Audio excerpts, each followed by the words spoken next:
Hello student, तो स्वागत है आपका डीएलएड सेकंड सेमेस्टर की मैथ की आज की क्लास में।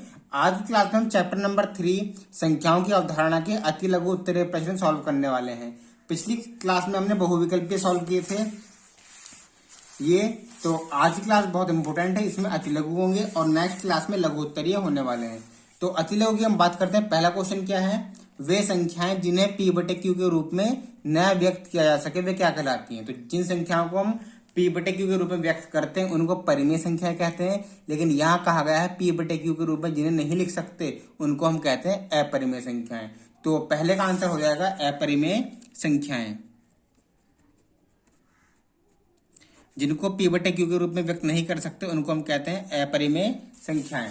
क्वेश्चन नंबर टू है, सबसे छोटी प्राकृतिक संख्याएं कौन सी हैं? तो प्राकृतिक संख्या कहां से शुरू होती है? प्राकृतिक संख्या 1 से शुरू होती है। 1 2 3 4। सबसे छोटी कौन सी हुई? सबसे छोटी प्राकृतिक संख्या है 1। उसके बाद क्वेश्चन नंबर 3 में दो क्रमागत पूर्ण संख्याओं का अंतर कितना होता है? अब दो संख्याएं हैं क्रमागत, मान लो क्रमागत मतलब क्रम से, जैसे 15 16, इनका अंतर कितना है? घटाओ 16 में से 15 1। ठीक है, दो क्रमागत ले लो 2 और 3, इसमें से घटाओ 3 में से 2 होगा 1 बचा। तो क्रमागत दो संख्याएं होंगी तो उनका अंतर हमेशा 1 ही आएगा। प्रश्न नंबर 4, पूर्णांक संख्याओं का समुच्चय किसे कहते हैं? पूर्णांक संख्या कौन कौन सी होती है? माइनस प्लस वाली, यानी कि पूर्णांक संख्याओं का समुच्चय हम ऋण और धनात्मक पूर्णांक को कहते हैं। ऋण तथा धनात्मक पूर्णांक को, जो ऋण पूर्णांक होते हैं और धन पूर्णांक होते हैं, माइनस और प्लस की संख्याएं, उनके समुच्चय हम कहते हैं पूर्णांक संख्याओं का समुच्चय। 5वां क्वेश्चन, निम्न परिमेय संख्याओं में बड़ी परिमेय संख्या ज्ञात कीजिए। बड़ी संख्या कौन सी है इसमें और इसमें? तो इसको हमें सॉल्व करके दिखाना पड़ेगा। क्यों? क्योंकि इनके हर बराबर नहीं है। पहले इनके हर बराबर करने पड़ेंगे, उसके बाद हमें पता लग पाएगा कि इसमें कौन बड़ा है और कौन छोटा है। तो पहला लेते हैं 7/3 माइनस, और दूसरा है -4/8। पांचवे का पहला है 7/3 -4/8। तो करना किस तरह से देख लीजिए। 7/3 यहाँ पर लिखेंगे और -4/8 यहाँ पर लिखेंगे। ठीक है, अब हम क्या करेंगे कि हर बराबर करने के लिए एक दूसरे के हर से गुणा कर देंगे ऊपर नीचे। इसके यहाँ पर 3 है तो दूसरी वाली संख्या में हर में कितना है? 8 है, तो 8 के ऊपर नीचे गुणा कर दो इसमें। ठीक है, अब इसके हर में क्या है? 8, तो इसको दूसरे वाले हर से 3 से गुणा कर दो ऊपर नीचे, गुणा 3 तो 7 अट्ठे 56 और 3 अट्ठे 24। यहाँ पे 4 तिया 12 और 8 तिया 24। ठीक है, जब नीचे के हर बराबर हो जाएं तो हमें नीचे से कोई मतलब नहीं रहता, सिर्फ ऊपर की संख्याएं देख लो, जो बड़ी है वो बड़ी है और जो छोटी है वो छोटी है। 56 बड़ा है या -12 बड़ा है? यहाँ पर 56 बड़ा है, तो 56 किससे बनी है? 7/3 से। यहाँ पर लिख देंगे 7/3 बड़ी संख्या है। इसी प्रकार सेकंड पार्ट है इसका -12/5 और 13/6। अब इसमें कौन बड़ा है? इसके लिए क्या करेंगे? इसके लिए भी हर बराबर करने पड़ेंगे। -12/5 की गुणा कर दो किससे? दूसरे वाले हर से, जो दूसरी संख्या है 6 से, ऊपर भी और नीचे भी। यहाँ पर 13/6 की गुणा कर दो किससे? जो नीचे वाला है, पहले वाले का हर था, 5 से ऊपर और 5 से नीचे। तो 12×6 72/5×6 30, 13×5 65/6×5 30। अब -72 बड़ा है, 65 बड़ा है? तो 65 बड़ा है। माइनस की संख्याएं छोटी होती हैं और प्लस की संख्याएं बड़ी होती हैं, तो 65 इसका राइट आंसर है। अब 65 किससे बना है? ये बना है 13/6 से। यहाँ लिख देंगे 13/6 बड़ी संख्या है।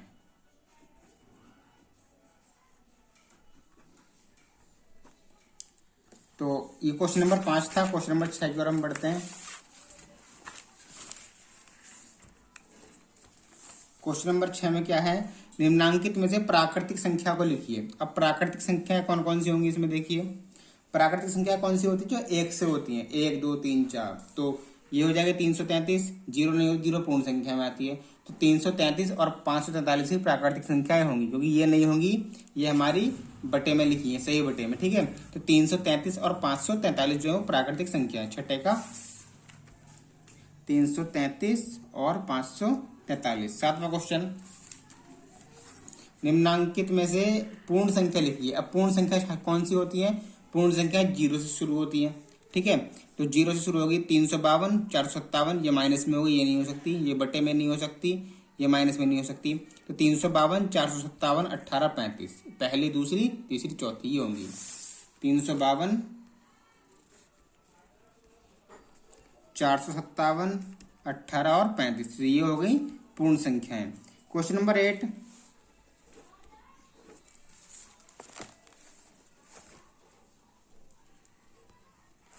क्वेश्चन नंबर 8 है, निम्नांकित में से पूर्णांक को छांटिए। पूर्णांक कौन सा होता है? पूर्णांक, धन पूर्णांक, ऋण पूर्णांक, माइनस और प्लस की दोनों संख्याएं होती हैं। तो कौन कौन से हो जाएंगे इसमें? 7, ये वाला क्वेश्चन पूर्णांक छांटते हैं। तो पूर्णांक कौन सा? ये वाला भी है, ये वाला भी, ये वाला भी, ये वाले। पॉइंट में पूर्णांक नहीं होता, ठीक है।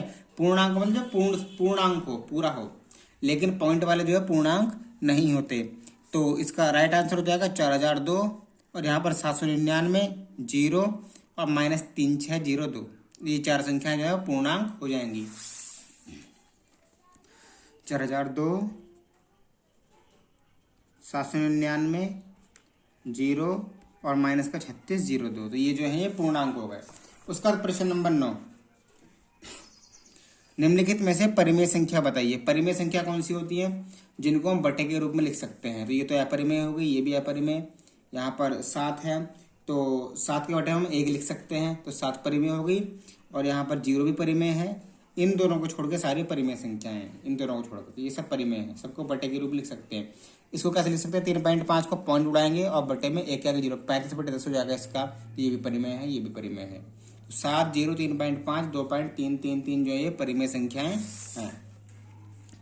7, 0, 3.5, 2.333, ये हमारी परिमेय संख्या होगी। क्वेश्चन नंबर 10, 5, 4, √40 और 0 वर्गमूल में इनमें से अपरिमेय संख्या कौन सी है? तो जो ये रूट है इसका तो मतलब नहीं, 0 में रूट लगाओ मत लगाओ, 1 में 0, इसका मान 0 ही माना जाएगा। तो अपरिमेय कौन कौन सी होती हैं? अपरिमेय रूट वाली जितनी भी है वो सब हमारी अपरिमेय होती है। तो 5 परिमेय है, 4 परिमेय है, ये दोनों अपरिमेय है हमारी, √40 और √0, √40 और √0। तो ये आपका अतिलघु क्वेश्चन सॉल्व हो गए। नेक्स्ट क्लास में हम लघु उत्तरीय क्वेश्चन सॉल्व करेंगे। मिलते हैं नेक्स्ट वीडियो में। Thank you.